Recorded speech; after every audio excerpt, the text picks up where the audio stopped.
Praise rod, जय मसीह की। मैं स्टैनली मैकवान, मेरे YouTube channel Hindi Gujarati Bible study में आपका स्वागत है। मेरे चैनल को अभी इस वक्त आप सब्सक्राइब कर लीजिए और मेरे साथ परमेश्वर के वचन में आप बने रहो। क्या कर्म का फल मिलता है क्या?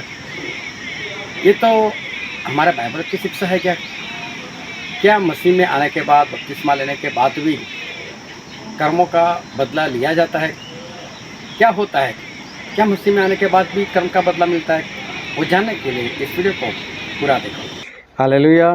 जिस दुनिया में हम जीवन जी रहे, उस दुनिया का एक कानून होता है, प्रकृति का भी एक नियम होता है, और हमारे जो परमेश्वर है, हमारे परमेश्वर का भी एक कानून रहता है।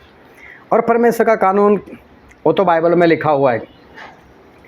और जो भला करते हैं तो उनके साथ में बाद में भला होता है, और जो बुरा करता है उनके साथ में बाद में बुरा होता है। लेकिन जो लोग भला करते, जितना भी भला करते, उतना भला उनका नहीं होता, उससे कई गुना ज़्यादा भला होता है। और वैसे ही कोई किसी का बुरा करता है तो उसका उतना बुरा नहीं होता, लेकिन उससे कई गुना ज़्यादा वो बुरा होता है। एक लड़का था छोटा, बुरुंद के जितना, तो उसको गुस्सा बहुत आता था, क्रोध बहुत करता था। तो वो जहाँ पर रहते थे उनका शहर पहाड़ियों के बीच में था। और अगर कभी आप पहाड़ी में जाओ, खाई में जाओ, और वहाँ पर अगर चिल्लाओ, आवाज़ करो, तो आपकी गूंज, आपकी आवाज़ वो वापस आती है। तो उसकी मम्मी ने एक बार उस लड़के को ऐसा बोला कि जा बेटा पहाड़ियों के पास जा और वहाँ से ज़ोरों से चिल्लाना, और तुझे जो बोलना है वो बोलना बोले। लड़का बहुत क्रोध वाला था, लोगों से नफरत होती थी उसको, कोई भी उसके साथ लड़ाई झगड़ा, तो वो वहाँ पर गया। तो उसकी मम्मी बोला था कुछ भी बोलना, तो उसे ज़ोरों से बोला वहाँ पर, मैं तुझसे नफरत करता हूँ। तो सामने से 3 बार आवाज़ आई, मैं तुझसे नफरत करता हूँ, मैं तुझसे नफरत करता हूँ। वो डर गया, भाग गया, बोले कोई डायन रहती है यहाँ पर, कोई चुड़ैल होगी जो मुझे बोलती मैं तुझसे नफरत करता हूँ। वो भाग कर अपनी मम्मी के पास आया, और मम्मी मम्मी वो पहाड़ियों के पास कहाँ भेजते हो मुझे? बोले वहाँ चुड़ैल रहती है। बोले कैसे पता चला? अरे मैंने वहाँ पर बोला कि मैं तुझसे नफरत करता हूँ, 3 बार वो बोली मैं तुझसे नफरत करता हूँ, मैं तुझसे नफरत करता हूँ। तो मम्मी ने बोला कोई बात नहीं, एक बार फिर से जाकर, और फिर से जाकर अब मैं जो बोलते ऐसा बोलना। तो बोले क्या बोलना है? बोले ऐसा जाकर बोलना मैं तुझसे बहुत प्रेम करता हूँ। बोले ठीक है। अभी लड़का गया, एक बार फिर से जोरों से चिल्लाया मैं तुमसे बहुत प्रेम करता हूँ, और सामने से 3 बार आवाज़ गूंजी, मैं तुझसे बहुत प्रेम करता हूँ, मैं तुझसे बहुत प्रेम करता हूँ। लड़का भागकर फिर मम्मी के पास आया, अरे मम्मी वहाँ तो कोई अच्छा इंसान रहता है। बोले हाँ वो तो मुझसे बहुत प्रेम करता है, मैंने बोला एक बार तो उससे 3 बार बोला। मतलब ये एक प्रकृति का एक नियम है, और हमारे परमेश्वर का भी नियम है कि जो जैसा करता है वैसा फल जो है उसको भुगतना है। और जब मैं फल की बात करता हूँ तो ये मरने के बाद की नहीं कर रहा हूँ, स्वर्ग और नरक की बात नहीं कर रहा, मैं इसी दुनिया की बात करता हूँ कि वो तो मिलने ही वाला है, आखिर में तो मिलने ही वाला है।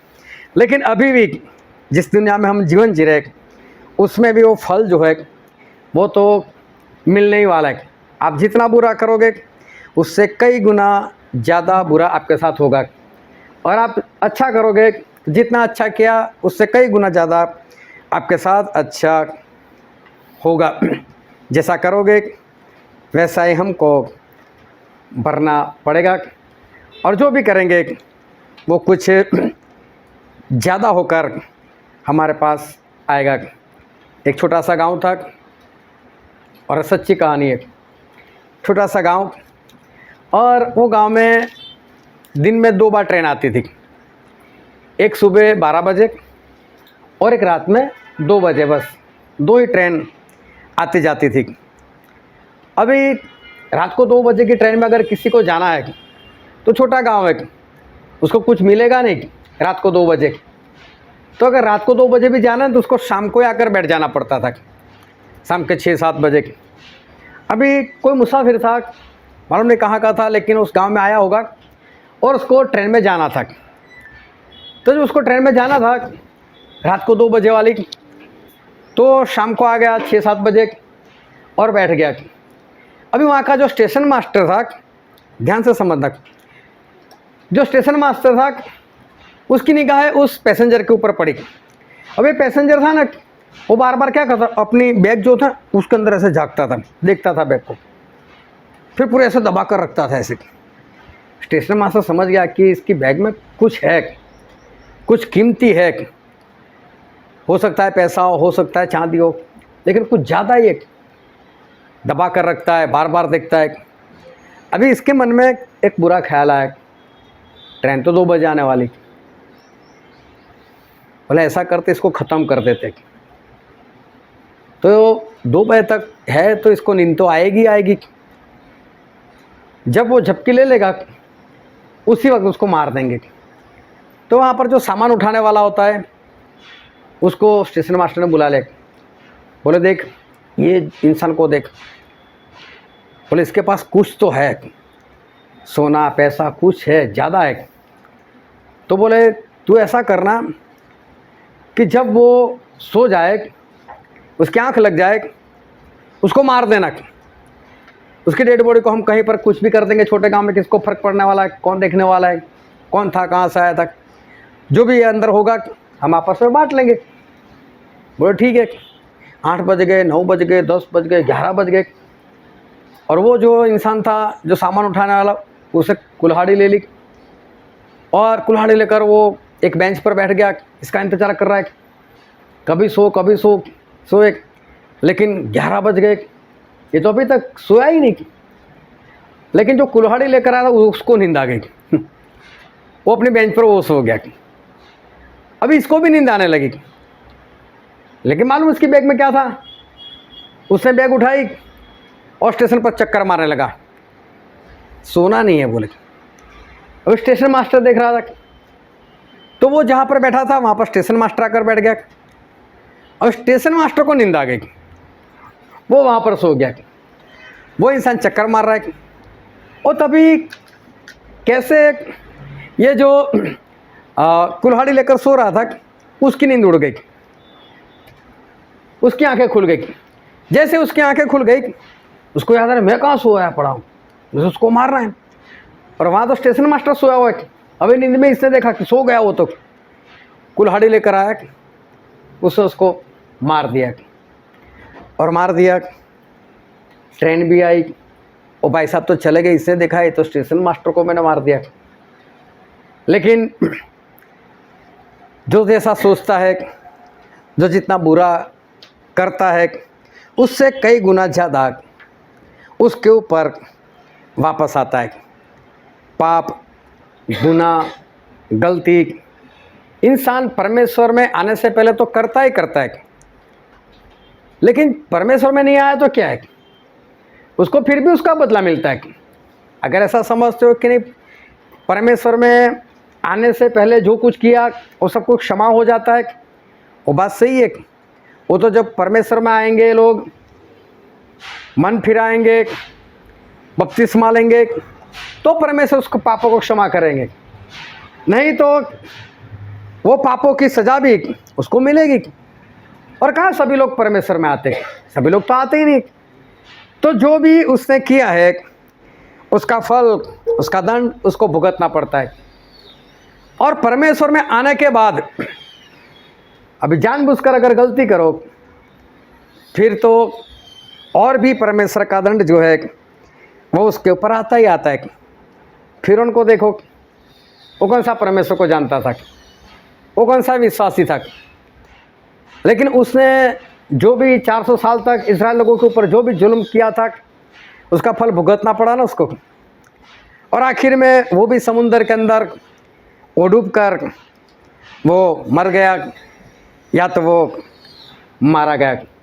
और बाइबल में एक बात लिखी है, हम पढ़ते हैं लूका रचित सुसमाचार उसका अध्याय 6 और उसका 38 वचन। दिया करो तो तुम्हें भी दिया जाएगा, लोग पूरा नाप दबा दबा कर और हिला हिला कर और उभराता हुआ तुम्हारी गोद में डालेंगे, क्योंकि जिस नाप से तुम नापते हो उसी से तुम्हारे लिए भी नापा जाएगा। हालेलुया। देखो बाइबल में लिखा है दिया करो तो दिया जाएगा, और हिला हिला कर, दबा दबा कर। जब आप आटा है ना, वो जिस डिब्बे में रखते होगे ना आटा, जब चक्की से पिसवा कर लेकर आते हो तो वो डिब्बा भर जाता है। फिर मालूम है औरतें क्या कर, उसको हिलाती है, तो हिलाती हैं तो वो आटा बैठ जाता है। फिर क्या करते हैं, अपने हाथों से उसको दबाते, जगह हो जाती है। मतलब ऐसे ही भरकर नहीं, अगर आपने डिब्बा भर कर दिया है तो आपके पास लौट कर कैसा आएगा, हिला हिला कर और दबा दबा कर भर कर आएगा। जितना दिया है उतना नहीं। अब ये अच्छा या बुरा दोनों की बात है। जैसे भी काम जैसे भी किया होगा उसके अनुसार, अच्छा किया होगा तो अच्छा भी हिला हिला कर दबा दबा कर दिया जाएगा, बुरा किया होगा तो वो भी आपके पास वैसे आएगा। विधवा स्त्री, उसने एलिया को तो एक ही रोटी खिलाई ना, लेकिन उसको उसके बाद 3.5 साल तक मिलती रही रोटी। चाहे एलिया वहाँ पर रुके थे, लेकिन पहली रोटी अगर उसने ना दी होती तो उसको कुछ नहीं मिलने वाला था। लेकिन एक रोटी दी ना, तो 3.5 साल तक उसको रोटी वो मिलती रही। मतलब परमेश्वर इतना दबा दबा कर, हिला हिला कर उभराता हुआ हमारे परमेश्वर जो है वो वापस करते, वो चाहे भला है चाहे बुरा है। और परमेश्वर को जानकर फिर गलती करना, फिर गुनाह करना, फिर पाप करना, उसको भी ज़्यादा दंड मिलता है। परमेश्वर के वचन को जानने के बाद अगर कोई करता है उसको ज़्यादा दंड मिलता है। और बाइबल में ऐसा लिखा है, हम पढ़ते लूका उसका 12वां अध्याय उसका 47। वह दास जो अपने स्वामी की इच्छा जानता था और तैयार न रहा और न उसकी इच्छा के अनुसार चला, बहुत मार खाएगा। बहुत मार खाएगा। जानता था और ऐसा उसके काम नहीं थे, वो ज़्यादा मार खाएगा। परमेश्वर को जानने के बाद, वचन को जानने के बाद, फिर गलती, फिर गुनाह, फिर पाप, फिर षड्यंत्र, फिर कपट, तो उसको उसका जो दंड है वो थोड़ा नहीं मिलता, ज़्यादा मिलता है। दाऊद ने एक स्त्री से व्यभिचार किया, और दाऊद की मालूम नहीं कितनी स्त्रियों के ऊपर रेप किया गया। अगर बाइबल पढ़ोगे तो पता चलेगा कि उसने किसी एक स्त्री के साथ व्यभिचार किया। उसकी मालूम नहीं कितनी पत्नियां थी जिसके ऊपर रेप किया गया।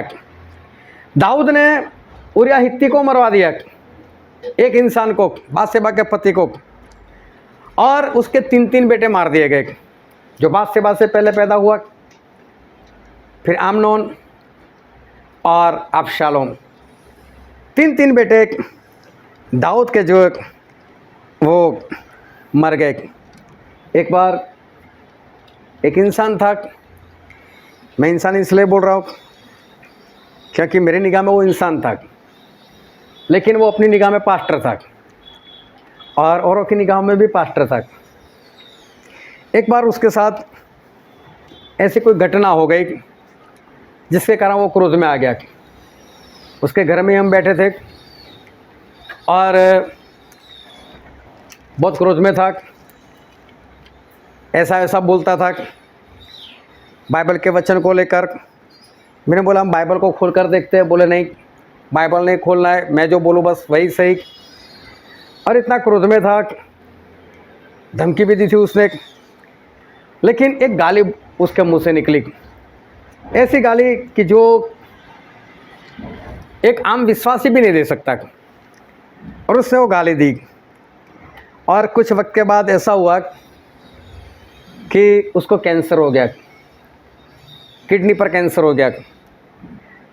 कई अस्पताल में गए, सभी अस्पताल में डॉक्टर ने मना कर दिया, कुछ नहीं हो सकता भाई साहब, जितना जी सकते हो जियो, मरने वाले हो।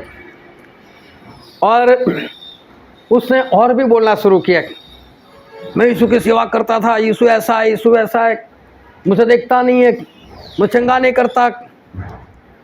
फिर आखिर में किसी अस्पताल में गए और उसने बोला मेरी किडनी निकाल दो, कोई बात नहीं, लेकिन मुझे जीना है, मुझे जीवन चाहिए, मुझे जीवन दो। और किसी अस्पताल में मालूम नहीं कितना खर्च हुआ, कितना पैसा हुआ मालूम नहीं, लेकिन उसकी किडनी निकाली गई। जो छानी रामा काका के डेरी है वहाँ पर अस्पताल है, वहाँ पर ऑपरेशन हुआ, किडनी निकाल दी गई। सभी को ऐसा लगता था मर जाएगा मर जाएगा मर जाएगा, लेकिन वो तो वापस जैसा था वैसा हो गया। और उसको भी लग गया कि अब मैं नहीं मरूंगा, अब मेरे साथ ऐसा कुछ नहीं होगा। और तभी एक दिन मुंह में उसके कुछ हो गया, और जब चेकअप करा तो पता चला मुंह में कैंसर है। और वो इंसान उस कैंसर के अंदर वो ख़त्म हो गया। गाली कब बोली थी मालूम नहीं, लेकिन दंड बहुत भारी हुआ और आखिर में वो ख़त्म हो गया। दाऊद ने भी जब गुनाह किया था उस वक्त तो कुछ नहीं हुआ, लेकिन 11 साल के बाद उनको भी जो दंड मिलना था वो मिला। हो सकता है आज आपको ना पता चलता हो सकता है आप बड़े फॉर्म में हो कि कहाँ कुछ होता है, कहाँ परमेश्वर बदला देते हैं। ऐसे ही लोग बाइबल से बोलते रहते हैं, लेकिन चाहे अच्छा करते हो तो अच्छे का फल चाहे लेट लेकिन बहुत अच्छा मिलेगा, और बुरा करते हो तो चाहे लेट लेकिन बुरा का फल भी वो हिला हिला कर दबा दबा कर, लेकिन वो फल जो है वो मिलने वाला है। और इसलिए अपने चाल चलन को ऐसा रखो, अपने चरित्र को ऐसा बनाए रखो, कुछ भी करने से पहले सोचो कि काम मुझे करना चाहिए कि नहीं करना चाहिए, क्योंकि वही काम वापस हिलाकर दबाकर वापस आपके ऊपर आने वाला है। किसी को एक गाली बोलने से पहले याद रखना कि आपके ऊपर 5 गाली आने वाले। किसी को एक थप्पड़ मारने से पहले याद रखना कि मालूम नहीं कितनी थप्पड़ आपके ऊपर आएगी। और इसलिए अपने चरित्र को सुधार कर रखो ताकि कोई दंड हमको ना मिले, लेकिन ऐसे काम करो, अच्छे काम करो कि हमें परमेश्वर उभराता हुआ बहुत अच्छा हिला हिला कर दबा दबा कर हमको देने पाए। हालेलुया।